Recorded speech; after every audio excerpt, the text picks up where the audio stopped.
여러분 다 식사하셨어요? 네. 식사하셨는데 우리가 밥을 먹는다라고 하는 것은 굉장히 중요합니다. 왜냐하면은 살기 위해서요. 그런데 우리가 밥을 어떻게 먹느냐라고 하는 것은 굉장히 중요한 하나의 우리의 어떤 의식, 우리의 생각 속에 나타나고 있다고 그렇게 말하고 있습니다. 일반적으로 문화 인류학자들은 말하기를 우리 민족이 가지고 있는 집단적인 무의식이라고 하는 것은 식사 문화와 일치한다 그렇게 말을 해요. 이게 무슨 말이냐 하면은 밥을 어떻게 먹느냐라고 하는 것이 집단적인 의식이라고 하는 것이 무의식 속에 내가 밥을 어떻게 먹느냐라고 하는 것은 그렇게 살아간다는 뜻이에요. 이 중국 사람들은 굉장히 대국적이라 그렇게 말합니다. 이 대국적이란 말은 나라가 크고 국민도 많고 하는 것도 있겠지만은 못 먹는 게 없다는 뜻이에요. 식사 습관 자체가. 새 둥지까지 먹잖아요. 예? 새 둥지까지 먹잖아요. 새 둥지까지 먹고 제가 중국 가서는 전갈, 이 전갈을 튀겨서 먹었어요. 맞아요. 여러분 박쥐고기 먹어봤어요? 박쥐? 예, 안 먹겠죠? 중국 사람들 먹어요. 예, 저도 먹어봤어요. 그 중국 사람들 못 먹는 게 없어요. 근데 그러다 보니까 못 먹는 게 없으니까 13억의 인구가 먹고 사는 거예요. 이게 이제 중국 사람들의 특징이에요. 이 서양 사람들의 식사라고 하는 것은 흔히 말하기를 시간 계열형 식사라 그럽니다. 이 시간 계열형이 뭐냐 하면은 시간에 따라서 식사가 제공된다는 뜻이에요. 이 정식으로 양식을 먹게 되면은 제일 먼저 예를 들어서 수프를 주고 그다음에 샐러드를 주고 그다음에 이제 고기 메인 디시가 나오고 그다음 뒤에 이제 디저트가 나오고 순서가 정해져 있잖아요. 네. 이 순서가 정해져 있기 때문에 이 서양 사람들의 무의식 속에는 순서 아주 일정한 질서를 지키고 줄을 잘 서고 순서를 잘 지키는 그런 의식이 있다는 것이에요. 근데 한국 사람들의 식사라고 하는 것은 이게 시간 계열형이 아니에요. 소위 말하는 공간 배치형이라 그럽니다. 공간 배치 혹은 공간 전개형이라 그러는데 이 말이 무슨 말이냐 하면은 밥상 위에 공간 위에 배치해 놓고는 먹는 거예요. 한 상에 다 그냥. 예, 한 상에 다 올라오잖아요. 밥도 올라오고 국도 올라오고 심지어는 그게 뭐 완전히 빵도 올라오고 그 떡도 올라오고 뒤에 사과까지 올라와요. 그러니까 우리가 한상이라고 하잖아요. 예. 그렇죠. 그러니까 모든 것이 한꺼번에 다 올라오기 때문에 순서가 없는 것이에요. 순서가 없다고 하는 것은 우리는 뭘 먼저 먹느냐 그게 문제가 아니에요. 아무거나 먼저 먹으면 돼요. 어떤 분을 보면은 꼭 김치 한 쪽 먹어야 밥 먹고요. 어떤 분은 국 한 숟갈 떠먹고 밥 먹고, 맞아요. 예, 어떤 분은 밥부터 먹고, 저 같은 경우는 밥은 거의 안 먹고, 그 누구 하나 잘못됐다는 말 하지 않거든요. 물부터 마시고. 예, 단지 우리는 뭐 많이 먹었다, 잘 먹었다, 맛있다 이 끝나는 것이에요. 근데 그러다 보니까 자연히 우리 의식 속에는 순서가 잘 없어요. 줄을 잘 못 써요. 우리 사회를 잘 보십시오. 그렇네요. 순서가 잘 없어요. 새치기도 자주 하고. 예. 그리고 결과적으로 새치기나 여의도에서 날치기 하는 거나 치기는 똑같아요. 왜 그러냐면은 결과만 본다는 것이에요. 맞아요. 내가 순서를 안 지키고 먼저 가면 되는 것이고 그다음에 과정은 빼먹고 땅땅땅 통과되었습니다 하면 된다는 것이거든요. 이게 바로 이제 치기입니다. 새치기나 날치기나 꼭 같은 결과만 가지고 본다는 것이에요. 우리는 순서보다는 결과를 따지기 때문에 결과만 가지고 평가할 때가 참 많이 있어요. 다시 말하면 우리가 목적이 선해야지 선하다라고 하는 흔히 말하는 윤리학에서는 목적론이 있어요. 이게 그 소위 말하는 그 목적론을 주장하는 학자 가운데 임마누엘 칸트 같은 사람이 있잖아요. 반면에 결과가 좋아야 모든 것이 좋다라고 하는 결과론도 있어요. 이 결과론을 주장하는 사람은 뭐 존 스타트 밀이라든지 뭐 제레미 벤덤이라든지 이런 분들은 결과론을 주장했어요. 근데 보세요. 참 중요한 것은 뭐냐면은 우리 기독교에서 말하고 있는 도덕, 윤리라고 하는 것은 목적, 동기가 선해야 돼요. 그다음에 과정이 선해야 돼요. 결과도 선해야 돼요. 그렇기 때문에 우리 기독교 윤리라고 하는 게 제일 어려워요. 우리가 아무리 결과가 좋다고 하더라도 과정이 선하지 못하면 선하지 않거든요. 예를 들어서 우리가 하나님 앞에 헌금 많이 하기 위해서 도둑질하면 안 되잖아요. 세상 사람들을 보면 결과를 가지고 따질 때가 많아요. 돈 많이 벌었다, 뭐 성공했다, 박사학위를 얻었다 이런 것들을 가지고 따질 때가 많이 있다는 얘기예요. 이 최근에 보시면 논문 표절 얘기가 심심찮게 나오는데요. 그것도 마찬가지예요. 어떤 과정보다도 내가 논문을 써서 박사학위 얻었다. 이거 가지고 만족하고 이거 가지고 자기의 어떤 스펙으로 삼고 이런 것들이 우리 사회가 가지고 있는 문제예요. 결과만 가지고 따진다는 것이거든요. 우리 기독교에서 볼 때는 동기, 처음에 선한 동기에서 시작해야 되고 거기에다가 마찬가지로 과정, 모든 그 과정 속에서 항상 선한 과정을 가져야 된다는 것이. 또 또 선한 결과를 가지고 오고 이렇게 해야 선하다라고 말하니까 얼마나 어렵습니까? 실제로 우리 기독교인들이 가지고 있는 도덕이나 윤리가 가장 어려워요. 근데 보십시오. 우리나라 옛말에 보시면은 뭐로 가나 바로 가나 서울만 가면 된다 그러잖아요. 네. 그 말은 참 안 좋은 말이에요. 서울 갔다라고 하는 결과만 가지고 따진다는 거거든요. 우리 기독교인의 삶이라고 하는 것은 결과만이 아니에요. 가는 길이 어떤 길이냐는 게 굉장히 중요합니다. 바른 길을 가는 것이에요. 아무 길로나 갈 수 없잖아요. 우리가 항상 바른 길을 가야 된다는 것이거든요. 그런데 세상 사람들이 볼 때는 그냥 서울만 가면 되는 것이에요. 우리 옛말에 보십시오. 꽝 잡는 게 매다 그러잖아요. 그러다 보니까 이 목회까지도 심지어는 말이죠. 꽝 잡는 게 매기 때문에 수단과 방법 가리지 않고 그냥 교회 성장했다. 많은 사람이 모였다. 헌금 많이 나온다. 이런 것을 가지고 목회를 평가하기 쉽다는 것이거든요. 이건 아니거든요. 더 중요한 것은 뭐냐면 우리가 얼마만큼 하나님의 뜻에 올바른 바른 길을, 바른 방법을, 바른 수단과 과정을 통과했느냐라고 하는 것이 굉장히 중요한데 이걸 무시하면 절대로 안 된다는 것이거든요. 이 성경 말씀을 잘 보시면은 하나님께서 하나님의 사람들을 세우실 때 보십시오. 구약 성경 말씀에는 출애굽기 18장 말씀에 보시면은 처음으로 광야 공동체에서 모세가 혼자서 모든 일을 다 하게 될 때에 이드로 장인이 와서 말합니다. 내가 보니 자네가 하는 일이 선하지 못하다 그랬어요. 이런 모세가 얼마나 힘들었겠습니까? 아침에 눈만 뜨면 사람들이 줄 서 있는데요. 그런데도 장인이 와서 보기에는 선하지 못하다. 이 선하지 못하다는 부드럽게 얘기한 겁니다. 악한 일이라는 얘기예요. 잘못된 일이거든요. 왜 그렇습니까? 가장 중요한 것을 빼먹고 덜 중요한 것을 더 많이 하게 됐다는 것이거든요. 요즘 말하면은 우선 순위가 바뀌었다는 얘기입니다. 그래서 천부장, 백부장, 50부장, 10부장을 세우게 만들어요. 천부장, 백부장, 50부장, 10부장의 자격을 보십시오. 하나님을 두려워하고 진실하고 불의한 이익을 미워하는 자. 불의한 이익을 미워한다는 얘기는 뇌물 받지 않는다는 얘기예요. 이걸 잘 분석해 보십시오. 하나님을 두려워하고라고 하는 말은 영성적인 사람이에요. 영성적인 사람. 거기에다가 진실하고 불의한 이익을 미워한다는 것은 도덕적인 사람이에요. 그죠? 그러니까 구약 성경 말씀이 가르치고 있는 하나님의 사람의 자격이라고 하는 것은 영성과 도덕성이에요. 영적인 사람, 도덕적인 사람을 세워라. 그렇게 말씀하고 있어요. 신약 성경 말씀에 보시면은 초대교회가 얼마나 갑자기 늘어났습니까? 뭐 베드로가 나가서 한번 외치니까 3,000명이 교회에 들어왔는데요.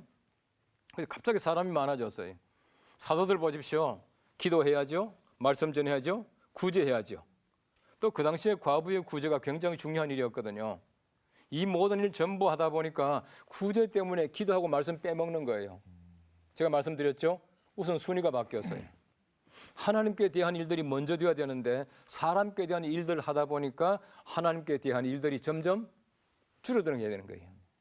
그러다 보니까 이제 사도들이 회중들을 다 모았습니다. 다 모아서 사람들에게 7사람을 뽑게 만들어요. 구제할 수 있는 사람들. 그 사람들 우리가 7집사 그렇게 말합니다만은 7사람을 뽑게 만들죠. 7사람 뽑을 때 그 자격을 보십시오. 성령과 지혜가 충만하여 칭찬 듣는 자 7을 택하라. 그렇게 말하고 있어요. 성령과 지혜가 충만하다는 말은 영성입니다. 칭찬 듣는 자 도덕적인 사람이에요. 신약도 마찬가지입니다. 표현은 조금 다르지만은 한결같이 하나님의 사람들의 모습, 하나님의 일꾼들의 자격은 뭐냐 하면은 영성과 도덕성이에요. 다시 말하면 우리 모든 크리스찬들이 마찬가지예요. 적어도 내가 예수 믿는다, 크리스찬이다 라고 하는 말은 영성적인 사람이다, 도덕적인 사람이다라고 하는 것이에요. 여러분 최근에 보십시오. 최근에 보시면은 거의 영성적인 문제 사실은 문제가 아니에요. 더 큰 문제가 무엇입니까? 거의 도덕적인 문제입니다. 거의 도덕적인 문제예요. 잘 보시면 왜 기독교가 폄훼당합니까? 왜 비난받습니까? 기독교 아니라도 마찬가지예요. 일반 사회를 보십시오. 우리 전직 대통령들을 쭉 봐도 사실은 보면 그들이 하는 일들, 리더십, 그들이 어떤 이런 것들이 문제가 아니에요. 거의 다가 문제되는 것이 도덕적인 문제입니다. 도덕성에 흠이 잡히게 되면은 아무리 위대한 일을 했다고 하더라도 아무것도 아니에요. 바꾸어 말하면은 어느 시대나 마찬가지로 영적이고 도덕적인 사람들이 일꾼이 되어야 하고 그런 사람들이 필요하다는 것이에요. 저는 적어도 우리 기독교인들에게 있어서 도덕적이다라고 하는 얘기는 그 속에 내면 속에 영성을 가지고 있다라고 하는 뜻이라고 생각되어져요. 무슨 말이냐면은 도덕이 뭐겠냐? 도덕성이 뭐겠냐? 이건 제 해석입니다. 도덕성이라고 하는 것은 삶의 영성이다. 저는 그렇게 해석을 해요. 적어도 우리가 하나님을 진실하게 믿고 정말 우리가 영적으로 살아가는 사람들이 세상에 살아가는 삶의 모습이 도덕적이지 않겠습니까? 내가 정말 하나님 믿는다고 말하면서 진실한 그리스도인이라고 말하면서 도덕적으로 살지 못한다는 건 그건 거짓말이에요. 그렇기 때문에 도덕성이라고 하는 것은 삶에 나타난 영성이라고 하는 뜻이에요. 삶에 표현된 영성이 그 도덕성이다. 저는 그렇게 봅니다. 여러분 적어도 우리 사람들이 살아가는 데는요. 사람과 사람 사이에 또 우리가 어떤 그 공동체, 사회 공동체를 형성해 나갈 때에 우리가 적어도 사람들이 살아가는 기본적인 상식이 있어요. 상식이 있습니다. 상식이라고 하는 것은 모든 사람들이 함께 가지고 있는 지식이에요. 바꿔 말하면은 저 사람이나 내나 가지고 있는 꼭 같은 지식의 양들이 있습니다. 공감하는 어떤 지식의 분량들이 있어요. 이게 상식이에요. 그래서 적어도 우리가 사회를 살아가는 데는 그것이 필요하고요. 더 중요한 것은 뭐냐 하면은 적어도 우리가 사람과 사람 사이에 가지고 있는 약속들이 있습니다. 약속들이 있어요. 이런 보세요. 한 예를 들어서 우리가 신호등이 있습니다. 어떤 분이 그런 참 재미있는 얘기를 하더라고요. 한국 신호등은 가라고 하는 신호밖에 없대요. 교통 신호가. 예? 초록색 불은 가라. 물론 가는 거죠. 노란색 불은 가라고. 빨리 가라. 빨리 가라고. 예, 빨리 가라. 빨간색 불은 더 빨리 가라. 예, 알아서 가라. 그래서 항상 간다는 거예요. 그럼 보십시오. 우리가 초록색 부를 때는 간다. 노란색 부를 때는 가다가 멈춘다. 빨간색 불은 안 간다. 약속이잖아요. 빨간 불은 가지 말라는 게 약속이거든요. 그 사람들 막 간단 말이에요. 약속을 안 지켰다는 얘기거든요. 적어도 빨간 불일 때는 우리가 못 간다, 안 간다라고 하는 것은 모든 사람들이 공감하고 있는 약속이에요. 초등학생들도 다 알아요. 그렇기 때문에 우리가 가지고 있는 상식을 어긋나게 벗어나는 것은 사실 비도덕적입니다. 그건 절대 안 된다는 것이에요. 우리 크리스찬들의 삶뿐만 아니라 일반 사회 삶을 보십시오. 사람과 사람 사이에 지켜야 될 약속들이 있습니다. 이걸 벗어나면 안 된다는 것이거든요. 그런데 이것을 쉽게 벗어날 수 있는 까닭이 무엇인가? 사람들이 그 속에 내면 속에 우리 깊은 영성을 가지고 있지 않으면 언제든지 어길 수가 있어요. 비도덕적인 삶은 언제든지 할 수가 있습니다. 여러분 보십시오. 우리가 작은 일이 아니에요. 우리가 횡단보도 하나 지나가는 것, 또 우리 운전하다가 교통신호 하나 지키는 건 대단하게 큰 문제 같지 않아요. 제가 새벽에 운전하고 교회 오잖아요. 교회 올 때는 거의 차가 많지 않아요. 얼마나 빨리 올 수 있는지 모릅니다. 신호 착착착 바뀌면은 교회까지 금방 와요. 금방 오는데 빨간 불일 때는 새벽에 아무 차도 없어도 안 가잖아요. 왜 안 갑니까? 다른 차들 옆을 막 지나가요. 안 갑니다. 왜 안 갑니까? 그럼 가면 안 되잖아요. 너무 단순합니다. 가면 안 되기 때문에 안 가는 것이에요. 근데 쉽게 사람들은 어깁니다. 왜 어깁니까? 다른 사람과 약속, 나와 약속까지도 어기며 살아간다는 것이거든요. 그럼 작은 일이 아니에요. 허슨 테일러라고 하는 유명한 선교사가 있지 않습니까? 이 허슨 테일러가 그런 얘기를 했습니다. 작은 일은 작은 일이다. 그러나 작은 일의 신실함은 큰 일이다. 그렇게 말을 했어요. 한번 잘 생각해 보십시오. 한번 따라 할까요? 작은 일은 작은 일이다. 작은 일은 작은 일이다. 작은 일의 신실함은 큰 일이다. 작은 일의 신실함은 큰일이다. 이 작은 일의 신실함은 큰 일이에요. 다시 말하면 우리가 큰 것은 가장 작은 데서부터 시작한다는 것이거든요. 중요한 것은 뭐냐 하면은 우리가 가장 작은 것을 잘 지킬 수 있어야 돼요. 하나님께서 가지고 계신 하나님의 성품은 전체로 볼 때는 하나님의 사랑이에요. 하나님의 모든 성품들을 전부 모아보면은 사랑이라고 하는 데서 다 해석되는데 하나님의 사랑 안에는 하나님의 의도 포함이 되어 있어요. 하나님의 사랑과 의라고 하는 것은 충돌하는 것 같죠. 서로 맞지 않는 것 같아요. 사랑과 의는 서로 이렇게 맞지 않는 것 같지만은 그러나 하나님의 의도 하나님의 사랑이에요. 성경 말씀 보십시오. 너희가 죄를 지으면 절대 용서하지 않겠다는 거 아니겠습니까? 그 아버지의 죄악을 자녀손 3, 4대까지 갚겠다는 거 아닙니까? 이게 하나님의 의거든요. 하나님은 굉장히 엄격해요. 그냥 적당히 봐주는 게 없어요. 하나님 앞에 가서 비면 금방 봐줄 것 같아요? 회개하지 않는 죄는 절대 안 봐주거든요. 그런데 보세요. 하나님의 의가 뭘까요? 의라고 하는 말은 헬라 말에서는 디카요 슈네라고 하는 말이고 영어에서는 righteousness. righteousness라고 하는 것은 right한 겁니다. 올바른 거예요. 바른 삶을 얘기하고 있습니다. 하나님의 의라고 하는 것은 올바른 삶이에요. 제가 볼 때는 하나님의 의가 뭐겠냐? 이것도 제 해석입니다. 하나님의 의는 하나님의 질서예요. 하나님의 질서. 보십시오. 하나님께서 만드신 세계의 질서가 있습니다. 하나님은 하나님께서 만드신 그 질서를 절대 안 깨요. 어기지 않습니다. 하나님께서 동쪽에서 해 뜨게 했다가 그 다음 날은 심심하니까 서쪽에 뜨게 했다가 이러지 않거든요. 항상 동쪽에서 해가 떠요. 이거는요, 옛날 하나님이 창조하신 이후부터 지금까지 앞으로 영원까지도 그럴 거예요. 왜 그렇습니까? 이게 하나님께서 만드신 질서예요. 하나님은 스스로 절대 하나님의 질서를 깨지 않습니다. 아멘. 우리 사람과 사람 사이 마찬가지예요. 여러분 보십시오. 하나님께서 원래 만드신 사람과 사람 사이에 질서가 있습니다. 그런데 그 질서를 깨게 되면 어떻게 됩니까? 깨게 되면 세상이 혼란스러워져요. 부도덕해집니다. 거기에다가 질서가 없기 때문에 굉장히 그 사람들이 살아가는데 복잡하게 된다는 얘기거든요. 그렇기 때문에 중요한 것이 뭐냐 하면은 하나님께서 원래 만드신 하나님의 질서를 잘 지켜나가는 것이에요. 하나님의 질서를 잘 지켜나가는 것이 곧 도덕적인 삶이라고 하는 것이에요. 적어도 우리가 살아가면서 성경 말씀을 보십시오. 성경 말씀을 보시면은 도덕을 굉장히 많이 강조하고 있습니다. 여러분 성경을 건성건성 읽지 말고요. 또박또박 읽어보십시오. 특별히 성경 말씀이 가르치고 있는 디모데전서 3장 말씀 보십시오. 거기 보면은 교회 일꾼들에 관한 얘기가 나와요. 감독은 이와 같이, 집사들도 이와 같이, 여자들도 이와 같이 쭉 나오잖아요. 그 말씀에 보시면은 거의 다가 도덕적인 얘기입니다. 한 아내의 남편이 되어라, 술에 임박히지 말아라, 다른 사람을 참소하지 말아라, 어쩌고 저쩌고 쭉 보시면 거의 도덕적인 얘기예요. 왜 그렇게 했겠는가? 여러분 성경 시대만 하더라도요, 굉장히 하나님의 사람들의 도덕률을 높여놓은 것이에요. 적어도 교회를 섬기는 사람들은 이런 정도의 도덕적인 기준이 있어야 된다라고 말하면서 그렇게 높여놓으신 거예요. 요즘 좀 그렇지 않은 것 같아요.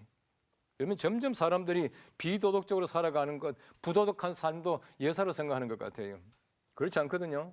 말씀드린 대로 작은 것은 작은 것이 아니고 큰 것이에요. 제가 중학교에 들어가게 되니까요, 저희 어머니께서 저를 부르셨어요. 이제 중학교에 들어가게 되면은 친구들, 여러 친구들, 좀 쉽게 말하면은 우리 남자들은 그렇잖아요. 나쁜 친구들 만날 수도 있고, 또 심지어는 담배도 이렇게 피우게 막 그냥 강요도 할 때가 있고 이제 그러거든요. 예나 지금이나 마찬가지예요. 저희 어머님께서 저를 부르더니 술과 담배를 하면 안 된다 그러셨어요. 그래서 저는 또 막 이제 물어봅니다. 왜 안 됩니까? 성경에는 담배가 없지 않습니까? 이제 성경 좀 안다고? 성경 담배는 말이 없거든요. 또 성경 말씀은 술 취하지 말라 그랬지, 또 술에 임박히지 말라 그랬지, 술 마시지 말라는 말은 없거든요. 그 말을 꼭 하고 싶었거든요. 조금 마시라는 얘기죠. 그랬는데 저희 어머님께서 하시는 말씀이 왜 안 됩니까 하니까 우리 어머님 그러시는 거예요. 성경 말씀에 담배란 말은 없다. 또 술 마시지 말라는 말은 없고 술에 취하지 말라, 임박히지 말라는 말은 있다. 중요한 것은 뭐냐 하면은 우리가 담배 피지 말고 술 마시지 말자라고 하는 것은 사람들이 만든 법이다. 그런데 우리가 눈에 보이는 사람들이 만든 법도 안 지키면서 눈에 보이지 않는 하나님의 법을 지키겠냐? 이러시더라고요.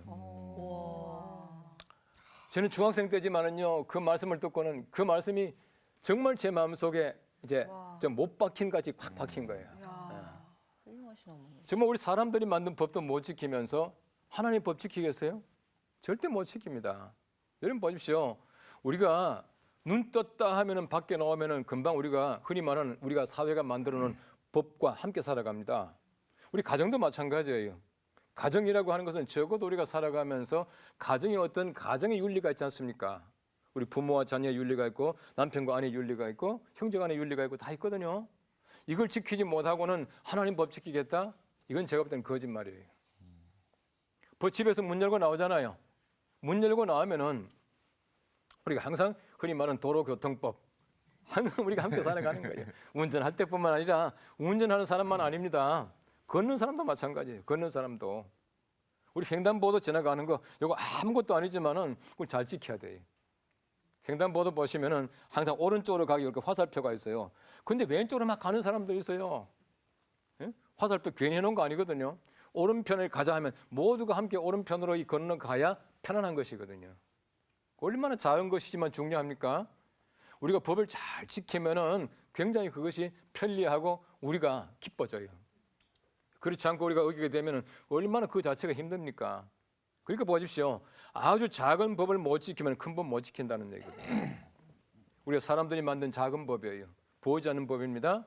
이런 법을 잘 지키지 못하면은 하나님께서 만드신 엄청난 법 못 지켜요.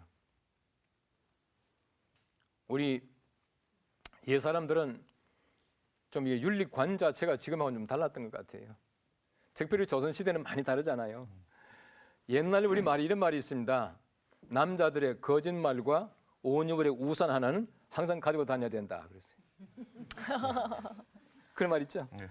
그 남자들은 거짓말도 좀 이렇게 슬쩍 해야 된다는 얘기예요. 말도 안 돼. 그 여자들은 거짓말하면 안 돼요. 그런데 성경 말씀에 잘 보십시오. 여러분 성경 말씀을 보시면요, 하나님의 말씀이라고 하는 것의 가치가요. 예를 들어서 우리가 십계명에 보시면 살인하지 말라 한 계명이죠. 간음하지 말라 한 계명이죠. 도둑질하지 말라 한 계명이죠. 거짓 증거하지 말라 한 계명이잖아요. 다시 말하면 사람들의 입장에 생각할 때는 살인했다, 야, 저 나쁜 사람 이렇게 말한다고. 그런데 거짓말했다, 에이, 그럴 수도 있지 그렇게 말하거든요. 근데 그건 아니에요. 성경 말씀이 가르치는 거짓말했다라고 하는 그 악과 나쁜 것과 살인했다라고 하는 악은 하나님 앞에서 볼 때는 똑같다는 것이에요. 왠지 압니까? 꼭 같은 한 계명 어긴 겁니다. 살인만 중한 죄고 이건 아무것도 아닌 것이 아니에요. 우린 그걸 너무 쉽게 생각하거든요. 하나님을 사람 눈에서 평가하게 되면 그렇게 된다는 것이거든요. 우리가 하나님 입장에서 생각해 보면은 거짓말 하나 하는 것도요 굉장히 큰 잘못이에요. 살인하는 것만큼 잘못이라는 얘기예요. 레위기 4장 말씀에 보시면은 너희 중에 아무 개가 작은 계명 그랬습니다. 작은 계명 하나라도 어기게 되면 그들은 수양을 잡을 것이요 또 수염소를 잡을 것이요 이렇게 말하고 있어요. 잡는다는 말이 무슨 말이에요? 미나 씨? 잡았다. 죽겠다는 얘기죠. 그렇죠. 그 왜 죽여? 왜 양과 염소를 왜 죽여요? 하나님 앞에 올려드리는데 누구 대신 죽어요? 내 대신 죽잖아요. 작은 거 하나 어겨도 내가 죽는 대신에 소를 죽였다, 양을 죽였다는 얘기는 내가 죽을 만큼 잘못했다는 얘기거든요. 큰 게 아닙니다. 큰 계명 아니에요. 살인한 것만 나쁜 것이 아니라 거짓말 하나 하는 것도 내가 내 자신을 죽일 만큼 잘못한 죄를 지었다는 거 알아라 이 말이에요. 하나님이 사람을 얼마나 사랑하시는지요. 사람 죽이는 대신에 양 죽인 거예요. 그러니까 우리가 작은 계명이 아닙니다.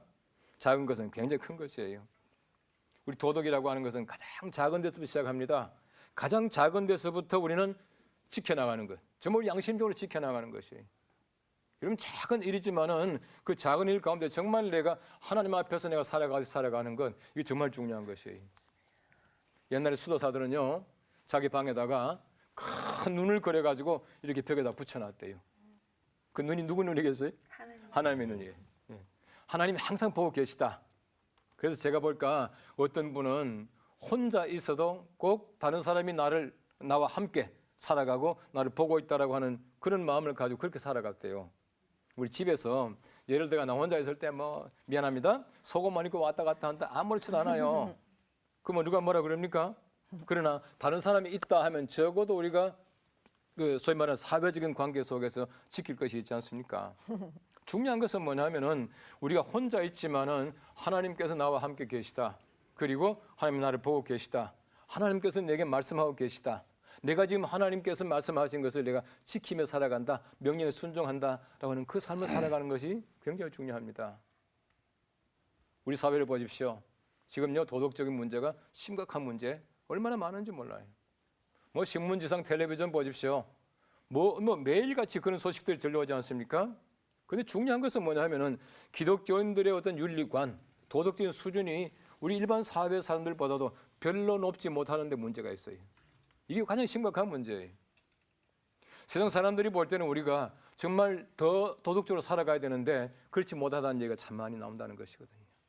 적어도 도덕이라고 하는 것은 하나님께서 우리에게 주신 영성적인 삶을 세상에 가서 살아가는 모습을 도덕성이라 그렇게 말할 수가 있습니다. 아무쪼록 우리가 정말 성경 말씀이 가르치고는 작은 계명이 아니라 작은 것을 통해서 큰 것을 지켜나갈 수 있도록 우리가 하나님과 나 사이에서 하나님이 내게 주신 양심을 가지고 도덕적으로 살아갈 수 있는 크리스찬들이 되기를 바랍니다. 아멘. 감사합니다. 목사님 감사합니다.